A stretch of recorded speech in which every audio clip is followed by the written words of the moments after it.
कोटा बूंदी लोकसभा से कांग्रेस के उम्मीदवार प्रहलाद गुंजल की नामांकन रैली के बाद जयपुर व अन्य जगह चुनाव में सक्रिय हुए पूर्व मंत्री व कोटा उत्तर से विधायक शांति कुमार धारीवाल का अचानक से फिर कोटा की राजनीति में सक्रिय होना व प्रहलाद गुंजल को चुनाव जिताने के लिए कार्यकर्ताओं से अपील करना कोटा जिले में चर्चा का विषय बना हुआ है।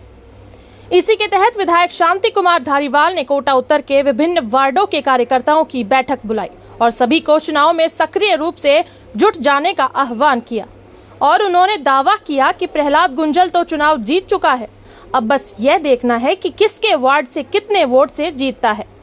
यह काबिलियत कार्यकर्ताओं को अपने अपने वार्ड में दिखानी है। यहाँ यह संदर्भ है कि गुंजल विधानसभा चुनाव में भारतीय जनता पार्टी के टिकट पर कोटा उत्तर से शांति कुमार धारीवाल के सामने चुनाव लड़े थे और काफी कम अंतर से चुनाव हारे थे। उसके बाद गुंजल की भारतीय जनता पार्टी से दूरी बढ़ती चली गई और वह चुनाव से पहले भारतीय जनता पार्टी छोड़कर कांग्रेस में शामिल हो गए और उन्हें कांग्रेस ने अपना उम्मीदवार बनाया। उसके बाद कांग्रेस के ज्यादातर कार्यकर्ता नाराज थे और उन्होंने चुनाव में दूरी बढ़ा ली या फिर वह कांग्रेस छोड़कर भाजपा में शामिल होते चले गए। इस कारण कांग्रेस में और आम जन में शांति कुमार धारीवाल के प्रति नकारात्मक सोच बनती जा रही थी और उनके अचानक इस तरह से चुनाव में गायब हो जाना भी चर्चा का विषय बना हुआ था। अब उन्होंने अचानक आकर चुनाव में सक्रिय भागीदारी निभाते हुए चुनाव तक कोटा में ही डटे रहने का भरोसा दिलाया और कार्यकर्ताओं को सक्रिय करने के लिए वे वार्ड वाइज लगातार बैठक करेंगे। और यही नहीं, उन्होंने अपने पोते गर्वित धारीवाल को भी अब राजनीति में सक्रिय कर दिया है और उन्हें कार्यकर्ताओं की मीटिंग में भाषण देने और उनके संपर्क बनाने के लिए बोल दिया गया है। इससे लोग उसे धारीवाल जी के उत्तराधिकारी के रूप में देखने लगे। शांति कुमार धारीवाल के सक्रिय हो जाने से निराश बैठे कार्यकर्ताओं में एक नई ऊर्जा संचालित हो गई है। अब देखते हैं कि इसका कितना फायदा कांग्रेस को दिला पाते हैं या तो रिजल्ट आने पर पता चलेगा। और पिछले 5 साल में तो इनको वो इतनी बड़ी कुर्सी मिली है कि नंबर 3 की कुर्सी थी। प्रधानमंत्री, राष्ट्रपति, प्रधानमंत्री और प्रधानमंत्री के बाद में लोकसभा का अध्यक्ष। चाहते तो क्या नहीं कर सकते थे, क्या नहीं कर सकते थे बताइए आप। कुछ काम तो करके दिखाते।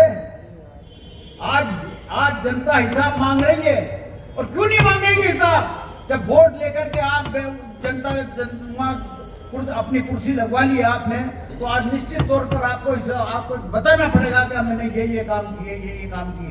एक काम नहीं बता सकता, एक काम बिरला जी नहीं बता सकते। छोड़ करके बीजेपी में चले गए।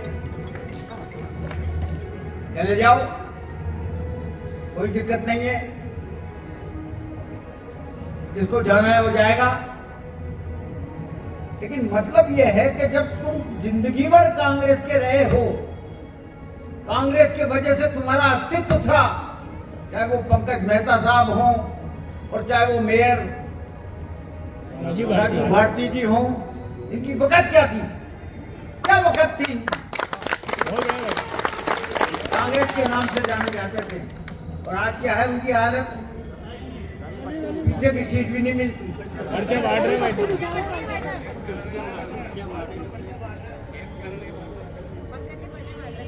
मेरा मतलब यह है कि इन सब बातों को खत्म करके आज अपन को पंजा देखना है कि पंजा क्या है।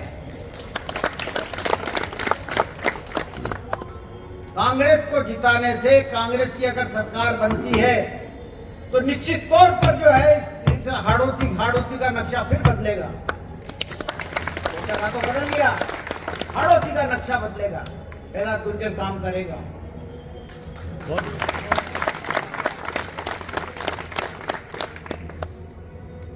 आज गांव में जब जाते हैं तो लोग चर्चा आपस में करते हैं कि इसमें क्या किया है 10 साल से। मैंने पुल बनवाए, याद है आपको। पहले आप बाना नहीं जा सकते थे काली सिंध को पार करके, जब ये पुल नहीं था तब। आप किशनगंज को पार कर किशनगंज नहीं जा सकते थे पार्वती को पार करके, परवन को पार करके आगे नहीं बढ़ सकते थे।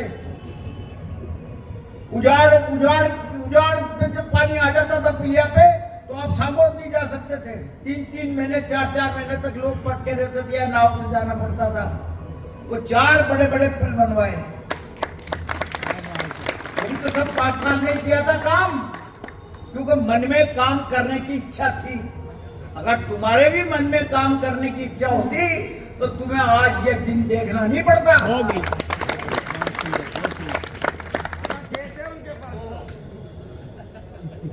और ये मान लेना, पहला गुंजल तो जीत गया।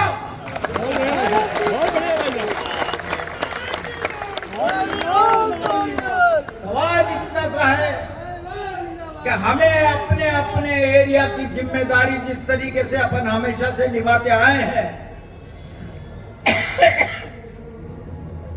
कांग्रेस के खातिर वही जिम्मेदारी पूरी जोर से निभानी पड़ेगी। घर घर जाकर के दस्तक देनी पड़ेगी। ये झंडे जो लगा रहे हैं ना, ये 2 करोड़ रुपए का ठेका दिया है इन्होंने। हर घर पे जो है झंडा टांग दो।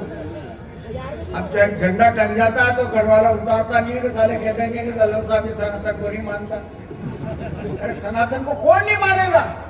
हिंदू तो सनातन को मानेगा। तुम हिंदुओं के ठेकेदार हो क्या? सब हिंदू है।